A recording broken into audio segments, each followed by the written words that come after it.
Recently, I have started connecting with a lot of really new energies. Medusa being one of them. And it's really beautiful because all of the gods, goddesses, angels, demons, literally everything is there for us to observe other versions of ourselves. Okay. And this is the energy of like when you start working with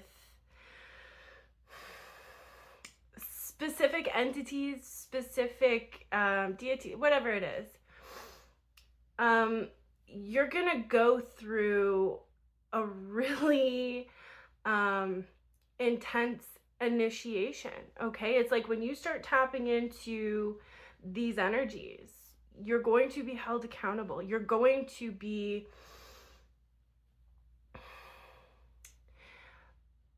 it's like you're going to have to become very real and very raw with yourself and who you are, right? And we're here to learn. The moon, oh my gosh.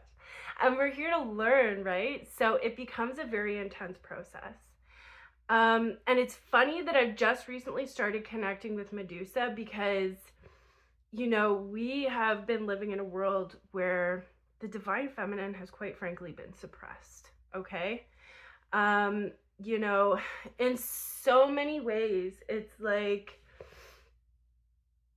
it's been a lot, but there is an uprising. There is an uproar. It was just 1:44 on my timer. There's been an uproar within divine feminine energy that has really shaken and awakened a lot of things that have been happening that are beginning to change. Okay, it's like where attention goes, energy flows, and there's a whole lot of divine feminines who are taking their power back, who are standing on business, and it's so funny. Oh, I pulled out my deck. Okay, I was just sitting here splitting it with the cards that came out: the Hermit, Justice, and the Fool.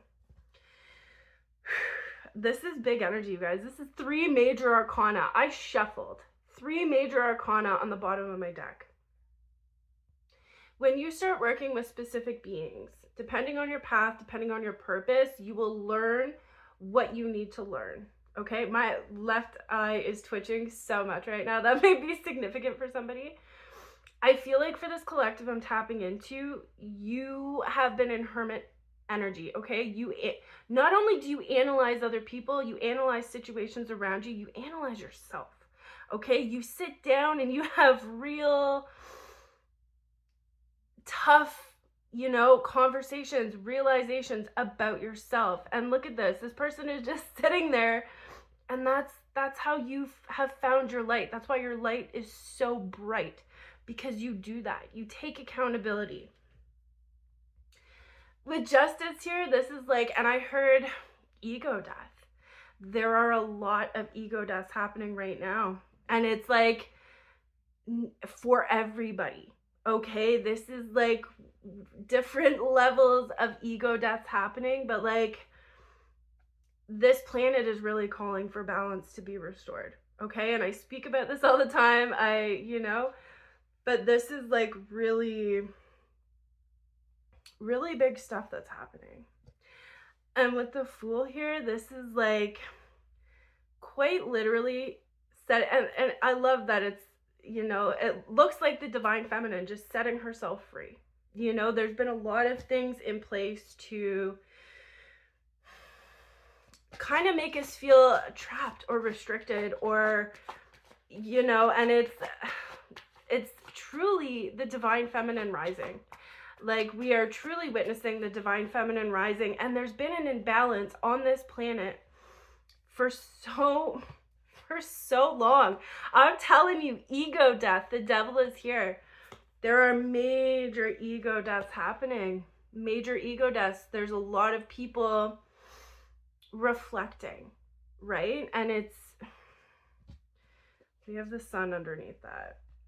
It's really important right now. And I feel like for this collective, like if you feel called to work with a specific entity, deity, it's not for no reason. Like before I was connecting with Medusa, I kept seeing Medusa posts. That song by Cameron Whitcomb, Medusa, like it kept coming on. And it didn't really click for me until a few days ago. And then I started really connecting with her. But this is the energy. This is the energy of the divine feminine rising, okay?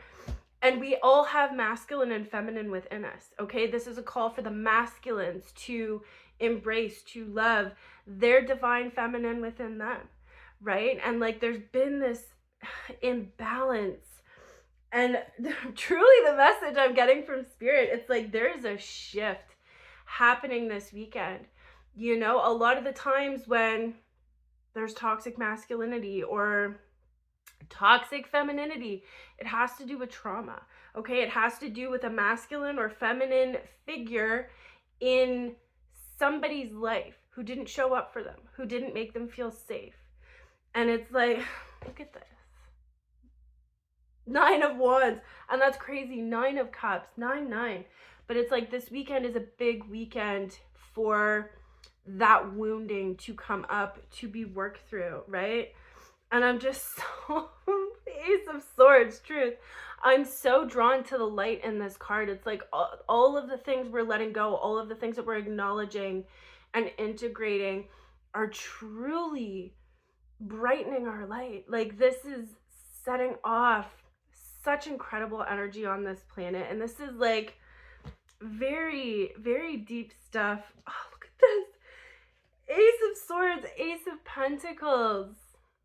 This is really beautiful energy. This weekend really does feel like one of reflection, one of, you know, ego deaths. But through the ego death is where we truly get to see when the masks fall off. We get to go deeper.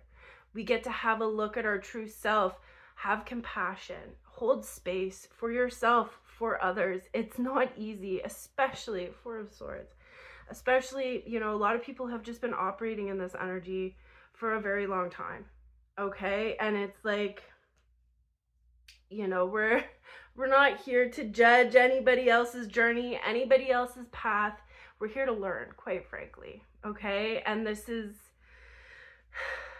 it's really important that, you know, you stay focused on yourself. You stay focused on your healing and your journey. This really does feel like a big weekend of huge transformation. Like before I even started this reading, Medusa came through and I heard ego death. So, you know, stay focused on yourself.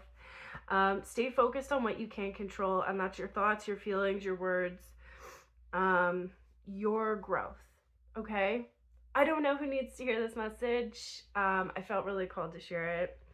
I love you guys so much. Be kind to yourself this weekend. It really does feel like there's gonna be a huge ego death type energy surrounding a lot of people, okay? I love you guys. Take care.